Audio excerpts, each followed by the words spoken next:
Hello everybody. Last લેક્ચરમાં આપણે વિદ્યુત સ્થિતિમાન પર આધારિત અમુક અગત્યના દાખલાઓની ચર્ચા કરી.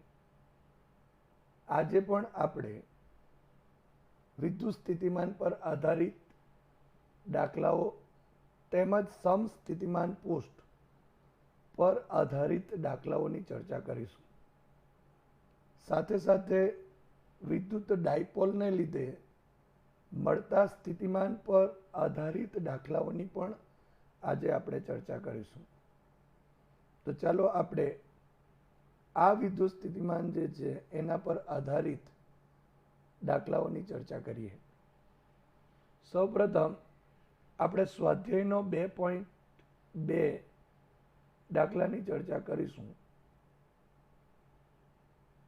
10 સેન્ટીમીટરની બાજુવાળા નિયમિત ષટકોણના દરેક શિરોબિંદુએ 5 માઇક્રોકુલમ વિદ્યુત ભાર છે.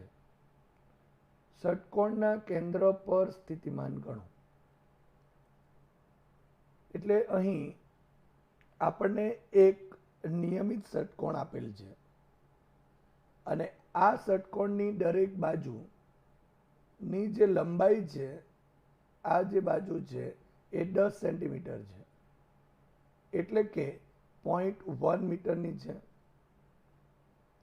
અહીં આ ષટકોણના દરેક બિંદુ એટલે કે આ બધા જ બિંદુ શિરોબિંદુઓ પર તમે જોઈ શકો છો ક્યુ ક્યુ ક્યુ ક્યુ ક્યુ અને ક્યુ વિદ્યુત ભાર છે.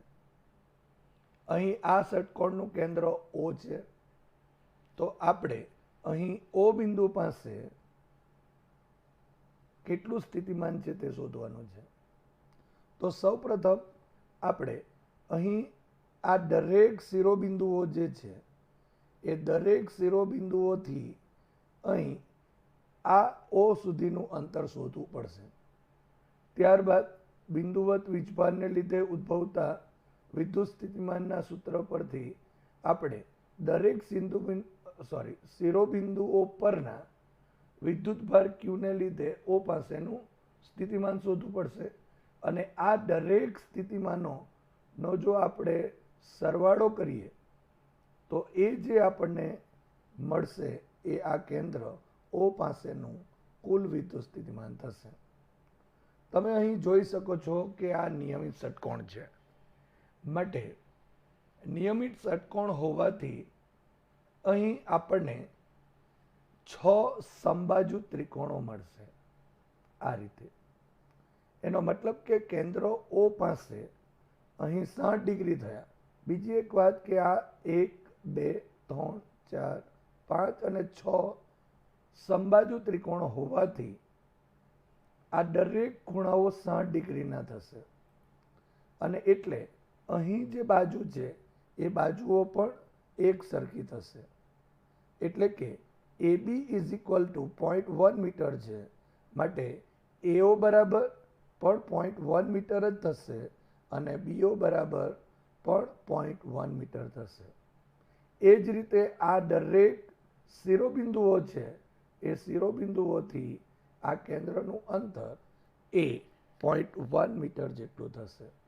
માટે આપણે લખી શકીએ OA is equal to OB is equal to OC is equal to OD is equal to OE is equal to OF is equal to R is equal to 0.1 metre થશે. હવે આ દરેક શિરોબિંદુ ઉપરનો વિદ્યુતભાર Q is equal to 5 microcoulomb is equal to 5 into 10⁻⁻6 coulomb થશે.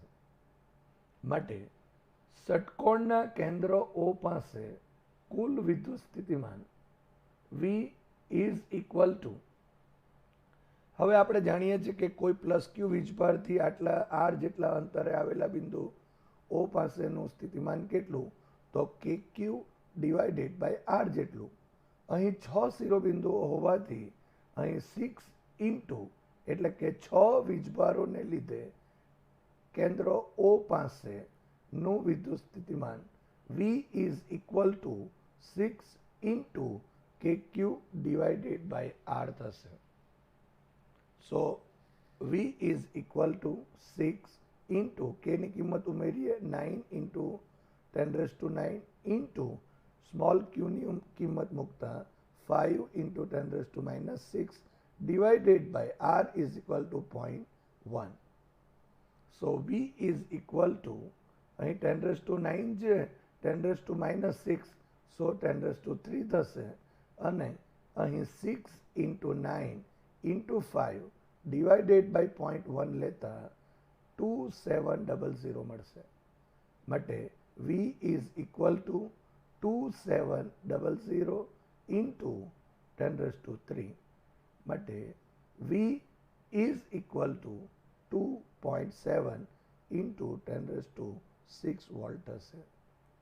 તો આ થયું ષટકોણના કેન્દ્ર પર કુલ વિદ્યુત સ્થિતિમાન, જે V is equal to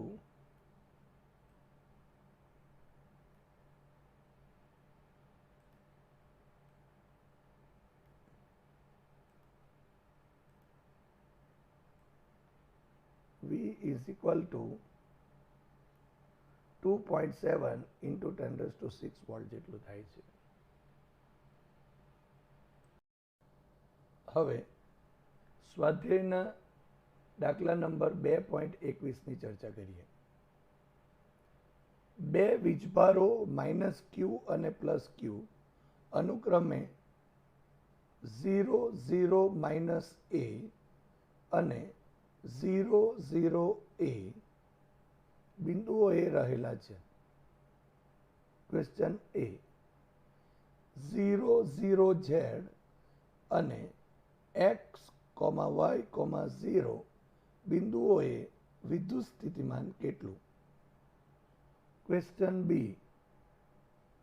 સ્થિતિમાન ઉગમ બિંદુથી કોઈ બિંદુના અંતર R પર R/A ઇઝ ગ્રેટર 1 હોય ત્યારે કેવી રીતે આધારિત છે તે દર્શાવતું સૂત્ર મેળવો.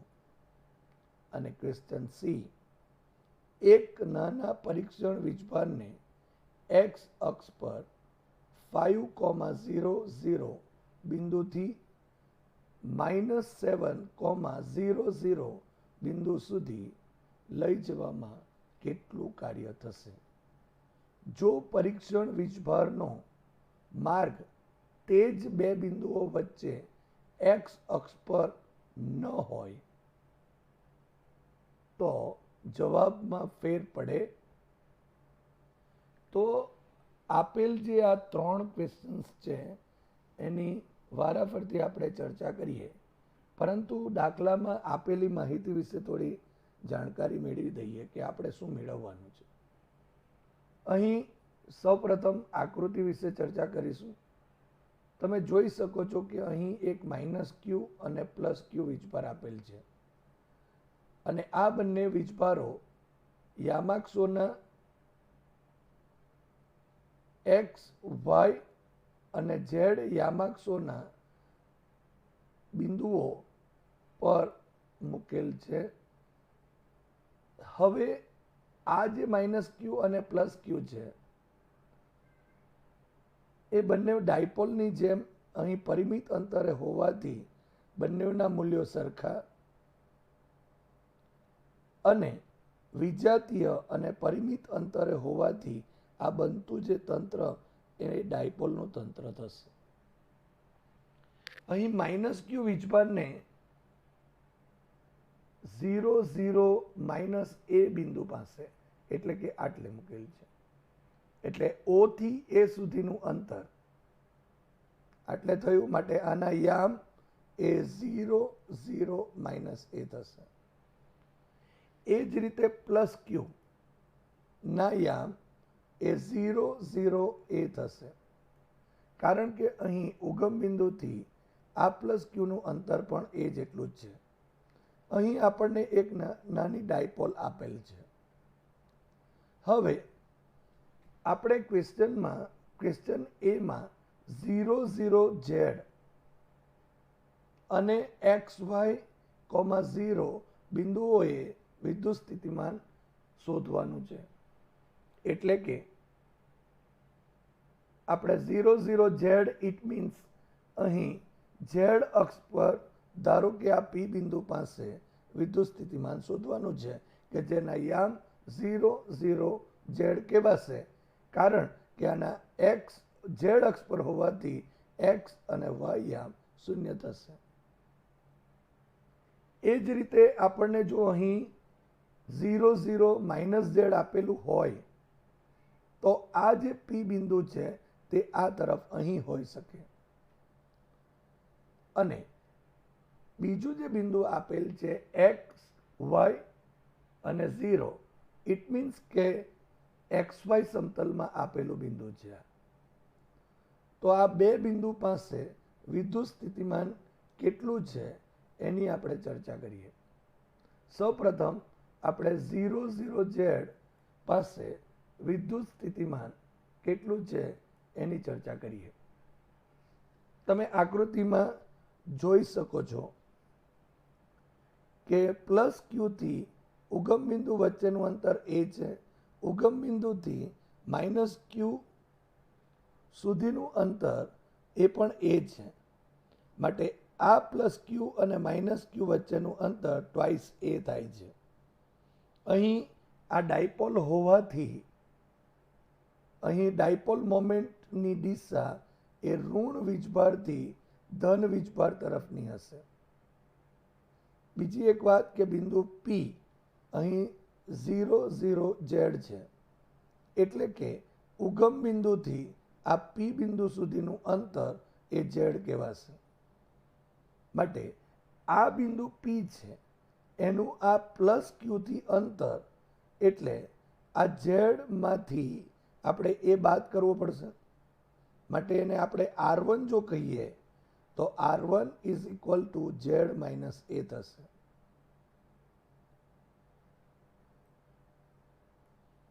અને માઇનસ ક્યુથી આ પી બિંદુનું અંતર એટલે આ ઝેડ તો છે જ, સાથે સાથે આ પ્લસ એ થશે. માટે એને R2 જો કહીએ તો માઇનસ ક્યુ વીજભારથી બિંદુ પી સુધીનું અંતર એ R2 is equal to Z plus A થશે. માટે હવે આ બિંદુ પી પાસે કુલ વિદ્યુત સ્થિતિમાન કેટલું છે એ આપણે શોધીએ. માટે પી બિંદુ પાસે કુલ વિદ્યુત સ્થિતિમાન V is equal two V1 plus V2 એટલે કે પ્લસ ક્યુ વીજભારને લીધે અહીં અને માઇનસ ક્યુ વીજભારને લીધે અહીં પી બિંદુ પાસે ના સ્થિતિમાનો લખી દઈએ. So V is equal to KQ divided by R1 minus KQ divided by R2. માટે V is equal to KQ કૌંસમાં અહીં KQ ને કોમન લઈએ તો 1/R1 માઇનસ 1/R2 થશે. હવે R1 અને R2 ની કિંમત અહીં ઉમેરતા V is equal to KQ કૌંસમાં 1/Z minus A minus 1/Z plus A કૌંસ પૂરો આટલું થશે. માટે V is equal to KQ કૌંસમાં લસાવો જો લઈએ તો ઝેડ માઇનસ એ ઇન્ટુ ઝેડ પ્લસ એ નીચે છેદમાં થશે, માટે ઉપર ઝેડ પ્લસ એ માઇનસ કૌંસમાં ઝેડ માઇનસ એ. અહીં કૌંસ જો છોડી દઈએ તો v is equal to K Q કૌંસમાં Z plus A minus Z, અહીં માઇનસ માઇનસ પ્લસ થશે plus A divided by Z square minus A square. So v is equal to K Q, અહીં ઝેડ અને Z cancel out થશે, માટે twice A divided by Z square minus A square. So v is equal to K Q twice A divided by Z square minus A square. અહીં આપણે ડાયપોલની dipole moment વિશે આગળ ચર્ચા કરી જ છે કે વિદ્યુત dipole moment P is equal to Q into twice A થાય, માટે અહીં આ ક્યુ ઇન્ટુ ટ્વાઇસ એને બદલે અહીં આપણે ડાયપોલ મોમેન્ટ P લેતા, માટે V is equal to K P divided by Z square minus A square. અહીં આ જે સમીકરણ છે એ સમીકરણને આપણે 1 લખી દઈએ. હવે આ કે છે એની કિંમત ઉમેરતા v is equal to 1/4 pi epsilon 0 into p divided by Z square minus A square. તો આ થયું p 0,0z બિંદુ પાસેનું કુલ વિદ્યુત સ્થિતિમાન. હવે બિંદુ x, y, 0 એટલે કે આ xy જે સમતલ છે, આ xy સમતલ પરના કોઈ પણ બિંદુ પાસે વિદ્યુત સ્થિતિમાન કેટલું છે એ પણ આપણે શોધીએ.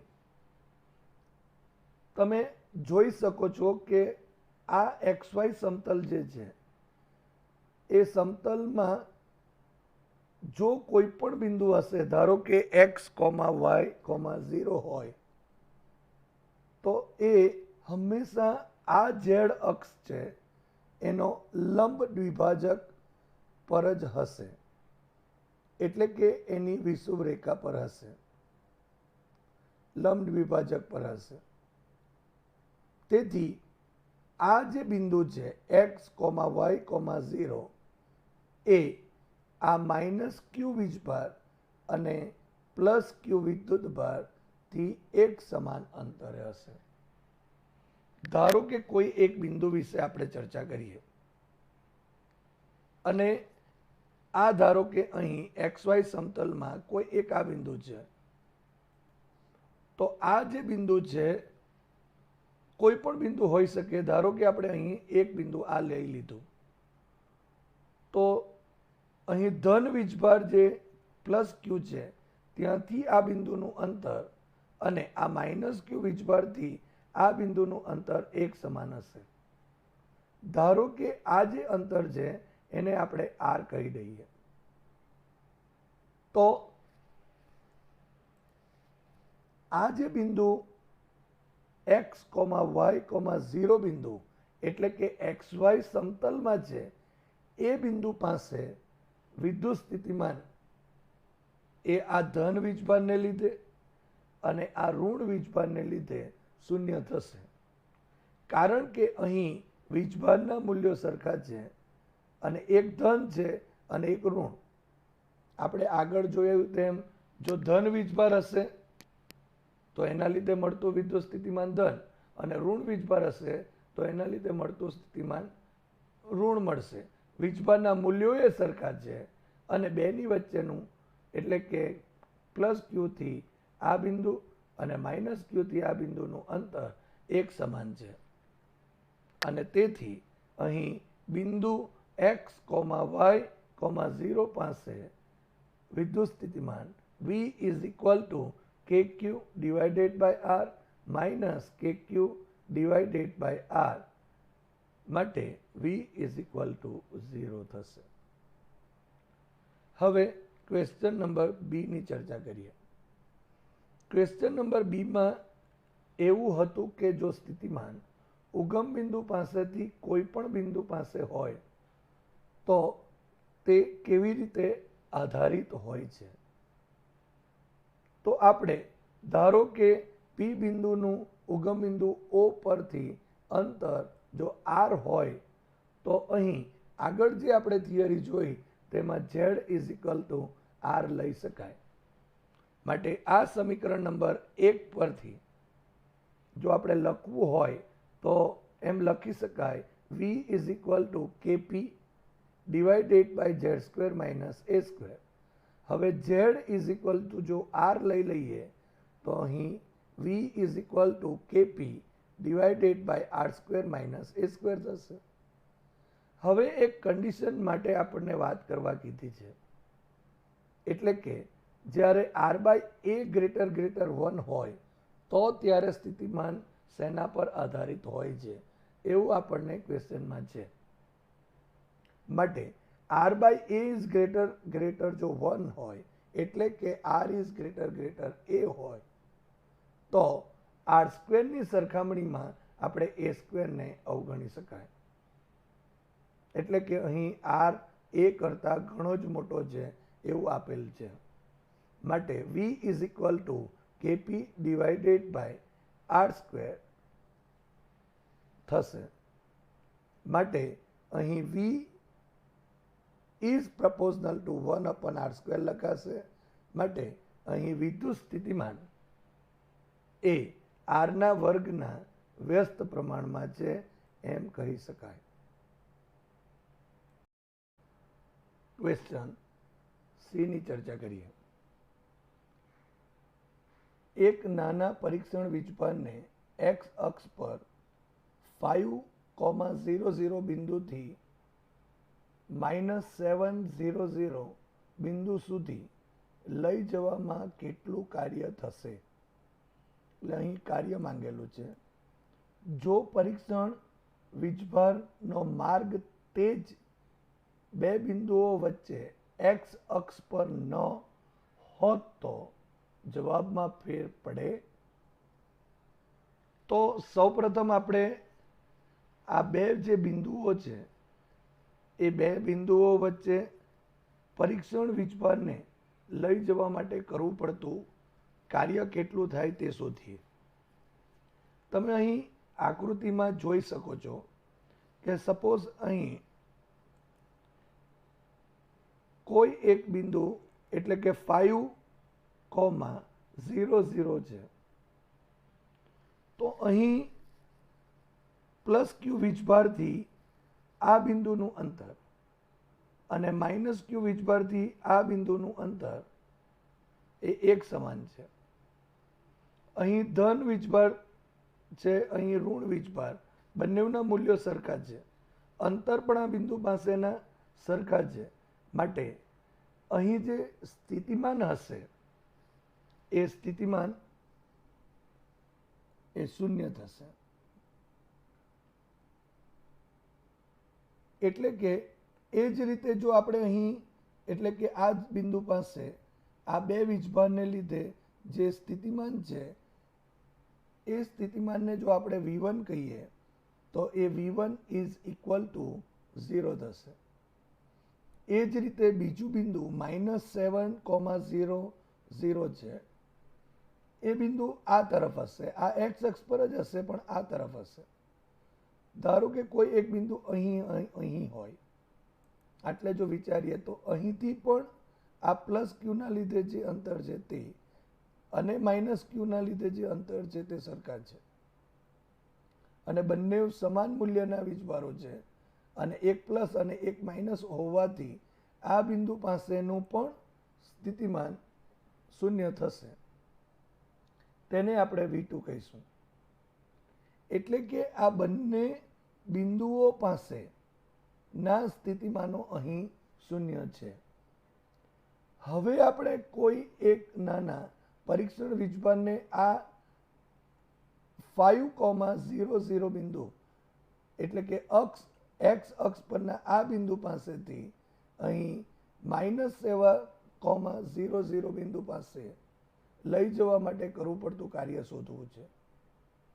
માટે કોઈ પરીક્ષણ વીજભારને Q0 ને 5,0,0 થી -7,0,0 પર લઈ જવા કરવું પડતું કાર્ય W is equal two Q0 કૌંસમાં V1 - V2 વડે લખી શકાય. સો W is equal two Q0, અહીં V1 પણ 0 છે, V2 પણ 0 છે, માટે W ઇઝ ઇક્વલ ટુ 0 થશે.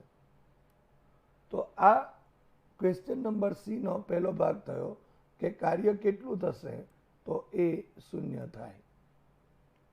હવે આ જ ક્વેશ્ચનમાં એક બીજો ભાગ છે કે જો પરીક્ષણ વીજભારનો માર્ગ તે જ બે બિંદુઓ વચ્ચે એક્સ અક્ષ પર ન હોય તો, એટલે કે એક્સ અક્ષ ઉપર લઈ જવાને બદલે જો એને કોઈ બીજા માર્ગે લઈ જઈએ તો એના જવાબમાં કોઈ ફેર પડે, તો કોઈ ફેર પડતો નથી. આપણે જાણીએ છીએ, આપણે થિયરીમાં આ ચર્ચા કરી જ છે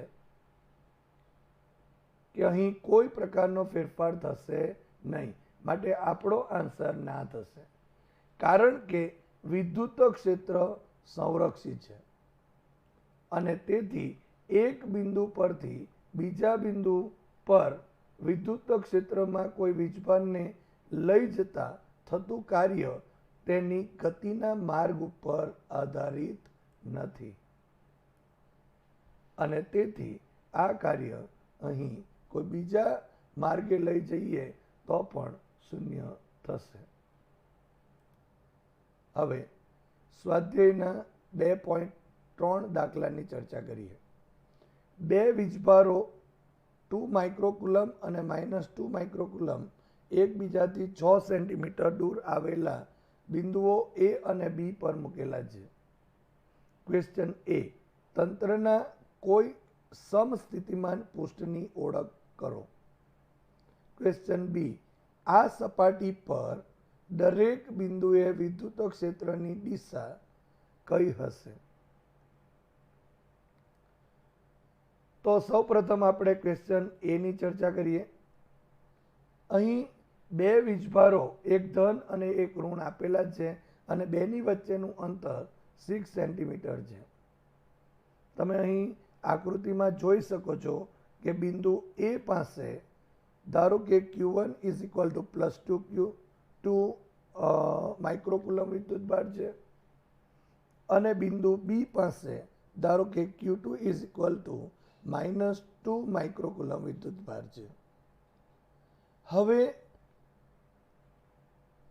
આ જે એ અને બી બિંદુ છે એની વચ્ચે કોઈ એક મધ્ય બિંદુ આપણે અહીં સી લઈ લઈએ અને આ જે સી બિંદુ છે એમાંથી પસાર થતું કોઈ એક આપણને સમતલ અહીં દર્શાવેલું છે. આ જે સમતલ છે એ આ સમતલ એ બી જે રેખા છે એ AB રેખાને લંબ છે. અહીં AB is equal to 6 centimetre છે. માટે અહીં A થી C નું અંતર અને C થી B નું અંતર એ સમાન, એટલે કે R1 is equal two R2 થશે. અહીં 6 સેન્ટીમીટર છે માટે 3 centimetre, R1 is equal two R2 is equal two 3 centimetre થશે. હવે સૌપ્રથમ આપણે આજે આપણા પાસે જે પૃષ્ઠ પરનું બિંદુ સી છે એ સી પાસેનું સ્થિતિમાન કેટલું છે તે શોધીએ. અહીં Q1 વીજભારને લીધે આ બિંદુ સી પાસે વિદ્યુત સ્થિતિમાન કેટલું છે, તો એ આપણે V1 કહીશું અને અહીંયા Q2 વીજભારને લીધે બિંદુ સી પાસેનું જે સ્થિતિમાન છે એને આપણે V2 કહીશું. માટે આ સમતલ પરના સી બિંદુ પાસે વિદ્યુત સ્થિતિમાન V is equal two V1 plus V2 થશે. માટે V is equal to KQ1 divided by R1 plus KQ2 divided by R2 થયું. માટે V is equal to K, Q1 ની કિંમત મૂકીએ તો 2 into 10 raised to minus 6 divided by અહીં 3 centimetre એટલે કે 0.03 મીટર જેટલું થશે, માઇનસ અહીં આ ઋણ વીજભાર છે અને તેથી minus K into 2 into 10 raised to minus 6 divided by 0.03. આ બંને કિંમતો સમાન છે અને તેથી અહીં V is equal to 0 મળે છે. એનો અર્થ એવો થયો કે આ પ્લસ Q વીજભાર અને અહીં માઇનસ Q વીજભારના લીધે કુલ C બિંદુ પાસેનું સ્થિતિમાન એ શૂન્ય થાય છે. એનો અર્થ એવો થયો કે આ C બિંદુમાંથી પસાર થતું જે આ સમતલ છે એ સમતલ એક સમસ્થિતિમાન પૃષ્ઠ છે અને તેના દરેક બિંદુ પાસે અહીં વિદ્યુત સ્થિતિમાન એક સરખું અને શૂન્ય છે. આપણે સમસ્થિતિમાન પૃષ્ઠની ચર્ચાઓ થિયરીમાં કરી ત્યારે આપણે એમ કીધું હતું કે વિદ્યુત ક્ષેત્રમાં એક સરખું વિદ્યુત સ્થિતિમાન ધરાવતા બિંદુઓમાંથી પસાર થતું જે કાલ્પનિક પૃષ્ઠ એને આપણે સમસ્થિતિમાન પૃષ્ઠ કહી શકાય. અહીં તમે જોઈ શકો છો કે બિંદુ A અને B જે છે એના લીધે અહીંનું સ્થિતિમાન શૂન્ય છે. જો ધારો કે કોઈ એક બિંદુ અહીં લઈ લઈએ તો પણ A થી આ બિંદુનું અંતર અને આ બિંદુથી આ બી બિંદુ સુધીનું અંતર એક સમાન થશે. અહીં વીજભાર સરખો છે, એક ધન છે અને એક ઋણ છે, માટે ફરી આપણે એમ કહી શકાય કે V is equal to 0 થશે. એ જ રીતે કોઈ નીચેના બિંદુ માટે પણ આપણે કહી શકાય A થી આ બિંદુનું અંતર અને B થી આ બિંદુનું અંતર સમાન છે અને સમાન વીજભારો હોવાથી અહીં જે V1 અને V2 ના મૂલ્યો સરખા, એક ધન અને એક ઋણ થશે અને તેથી પરિણામી વિદ્યુત સ્થિતિમાન શૂન્ય થશે. આમ આ પૃષ્ઠ ઉપરના દરેક બિંદુ પાસે જે વિદ્યુત સ્થિતિમાન છે તે એક સમાન છે અને એટલા માટે આ પૃષ્ઠને સમસ્થિતિમાન પૃષ્ઠ કહી શકાય. હવે આ દાખલાનો જે ક્વેશ્ચન નંબર બી છે એની ચર્ચા કરીએ. તમે અહીં જોઈ શકો છો કે આ બિંદુ સી છે, એ સી પાસેનું વિદ્યુત ક્ષેત્ર કેટલું, તો એના લીધે આ બિંદુ પાસે જો વિચારીએ તો અહીં ધન છે, માટે બહારની તરફ એટલે કે એ થી બી તરફ હશે અને અહીં ઋણ વિદ્યુત ભાર છે, માટે આ બિંદુ સી પાસેનું વિદ્યુત ક્ષેત્ર એ બી તરફ જ હશે એટલે કે સી થી બી તરફ હશે. માટે આ બે વીજભારોને લીધે પરિણામી વિદ્યુત ક્ષેત્ર બિંદુ સી પાસે એ આ રીતે એ થી બી તરફ અથવા તો આપણે કહી શકાય સી થી બી તરફની દિશામાં હશે કે જે આ આપેલ જે સમસ્થિતિમાન જે પૃષ્ઠ છે એ સમસ્થિતિમાન પૃષ્ઠને લંબ છે. એ જ રીતે કોઈ પણ બિંદુ પાસે એટલે કે આ જગ્યા ઉપર સમસ્થિતિમાન પૃષ્ઠ પરના કોઈ પણ બિંદુ પાસે વિદ્યુત ક્ષેત્રની દિશા એ પૃષ્ઠને લંબ રૂપે જ હશે. ધારો કે એ પરથી અહીં વિચારીએ તો એના ક્ષેત્રની દિશા આમ થશે અને આ બી પરથી અહીં વિચારીએ તો એના ક્ષેત્રની દિશા આમ કહીએ તો પરિણામી જે વિદ્યુત ક્ષેત્ર આવશે એ આ પૃષ્ઠને હંમેશા લંબ જ હશે. હવે સ્વાધ્યાયના 2.4 34માં દાખલાની ચર્ચા કરીએ. નીચેના કિસ્સાઓ માટે સમસ્થિતિમાન પૃષ્ઠો રેખાકૃતિ દ્વારા દર્શાવો. ક્વેશ્ચન એ, ઝેડ દિશામાં અચળ વિદ્યુત ક્ષેત્ર. ક્વેશ્ચન બી, ક્ષેત્ર કે જેનું માન એટલે કે મૂલ્ય નિયમિત રીતે વધે છે પરંતુ અચળ દિશામાં, દાખલા તરીકે ઝેડ દિશામાં રહે છે.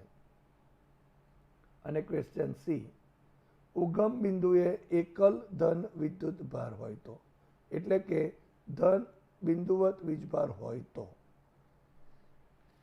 તો સૌપ્રથમ ક્વેશ્ચન એ ની ચર્ચા કરીએ.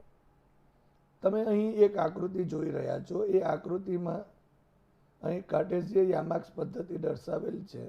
ઉગમ બિંદુ O છે, અહીં એક્સ, વાય અને ઝેડ અક્ષ આપેલ છે અને વિદ્યુત ક્ષેત્રની દિશા એ ઝેડ અક્ષની દિશામાં છે. અહીં ક્વેશ્ચન એ માં ઝેડ અક્ષની દિશામાં અચળ વિદ્યુત ક્ષેત્ર છે, એટલે કે એક સમાન વિદ્યુત ક્ષેત્ર છે. માટે અહીં આપણે સમસ્થિતિમાનની જ્યારે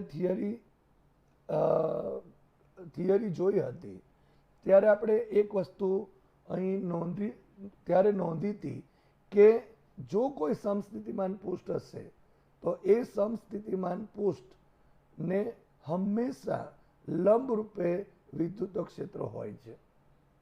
તમે અહીં આકૃતિમાં જોઈ શકો છો કે જો વિદ્યુત ક્ષેત્રની દિશા જો આ ઝેડ અક્ષની દિશામાં હોય તો જે સમસ્થિતિમાન પૃષ્ઠો છે એ XY સમતલમાં હોવા જોઈએ, એટલે કે XY સમતલને સમાંતર હોવા જોઈએ.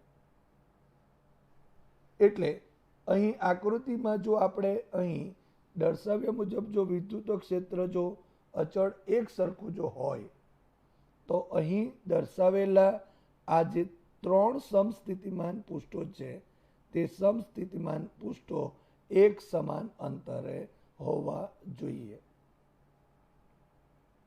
તો આ થયો ક્વેશ્ચન નંબર એ નો આન્સર. હવે ક્વેશ્ચન નંબર બી માં ક્ષેત્રનું મૂલ્ય નિયમિત રીતે વધે છે એમ કીધું છે અને એની દિશા એ ઝેડ અક્ષની દિશામાં જ દર્શાવવા માટે કીધું છે. આ રીતે છે. અહીં ઝેડ અક્ષની દિશામાં જ વિદ્યુત ક્ષેત્ર છે પરંતુ વિદ્યુત ક્ષેત્રનું મૂલ્ય સમાન નથી. અહીં ઝેડ અક્ષની દિશા તરફ આ જે ક્ષેત્ર છે એનું મૂલ્ય વધે છે. પણ આપણે વિદ્યુત ક્ષેત્ર અને વિદ્યુત સ્થિતિમાનની વ્યાખ્યા પરથી એના સંબંધ પરથી જો એમ કહેવું હોય તો જે દિશામાં વિદ્યુત ક્ષેત્ર વધે છે એ દિશામાં જે વિદ્યુત સ્થિતિમાન છે એનો ફેરફારમાં ઘટાડો થતો હોવો જોઈએ. માટે સમસ્થિતિમાન પૃષ્ઠો એ જો XY સમતલમાં ઝેડ દિશામાં હશે, એટલે કે XY સમતલને સમાંતર આ પૃષ્ઠો તો હશે, સમસ્થિતિમાન પૃષ્ઠો તો હશે, પરંતુ વિદ્યુત ક્ષેત્રની દિશામાં જેમ જેમ વિદ્યુત ક્ષેત્ર વધે છે તેમ આ જે સમસ્થિતિમાન પૃષ્ઠો છે એ નજીક નજીક હશે.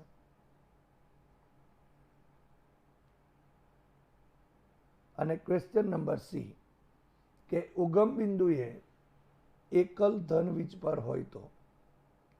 હવે આપણે જાણીએ છીએ કે જો ધારો કે કોઈ એક બિંદુવત વીજભાર +Q હોય તો એ ધન વીજભારને લીધે ઉદ્ભવતી જે ક્ષેત્ર રેખાઓ છે તે બધી જ દિશામાં બહારની તરફ હોય છે અને એના સમસ્થિતિમાન પૃષ્ઠો જો દોરવા હોય તો તે આકૃતિમાં દર્શાવ્યા મુજબ દોરી શકાય. એટલે કે અહીં આપણને આ જે +Q વીજભારને લીધે જે સમસ્થિતિમાન પૃષ્ઠો મળે છે એમાં એક આ નાનું છે, એના કરતાં થોડુંક મોટું, પણ એ સમકેન્દ્રીય ગોળાઓ થશે. પરંતુ કેન્દ્રથી જેમ જેમ અંતર વધતા વિદ્યુત સ્થિતિમાન અચળ રીતે અહીં ઘટે છે. એટલે કે જ્યારે આપણે આ ધન વીજભારથી બહારની તરફ જેમ જતા જઈશું તેમ તેમ અહીં આ જે મૂલ્ય છે ઈનું મૂલ્ય છે તે અહીં ઘટશે અને તેથી અહીં સમસ્થિતિમાન જે પૃષ્ઠો છે એની વચ્ચેના અંતરો પણ વધશે. માટે અહીં આ જો અહીંયા હોય એની નજીક હશે તો આ થોડુંક એના કરતાં દૂર હશે, એ સમાન અંતરે હશે નહીં. અને હજુ પણ જો આગળ જઈએ તો આ જે અંતર છે એ સમસ્થિતિમાન પૃષ્ઠોના અંતરમાં વધારો થશે.